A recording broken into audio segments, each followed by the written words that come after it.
Sasa Waziri Mpango, wewe unaishi maisha mazuri.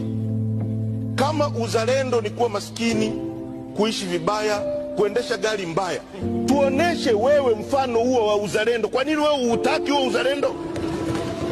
Huo uzalendo wa kutokukaa sehemu nzuri ambao mnataka muwaaminishe Watanzania kwamba uzalendo ni umaskini.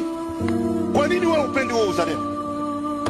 Kwa nini unaendesha V8 ya serikali, mafuta ya serikali, una wasaidizi, nyumba nzuri, wote humu bungeni, wote nyie?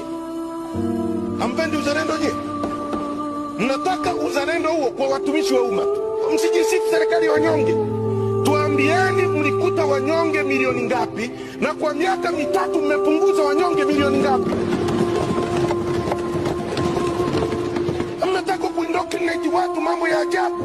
Mnataka kuaminisha watu eti umaskini ni sifa, wakati nyewe wenyewe mnaogelea kwenye maisha mazuri. Mnakuja hapa mwaka uliopata mmetenga bajeti ya maendeleo trilioni 12, na bila aibu kila mwaka mnaongeza digiti na namba hazidanganyi. Mwaka huu mmetenga trilioni 12, mkatoa ile trilioni 6.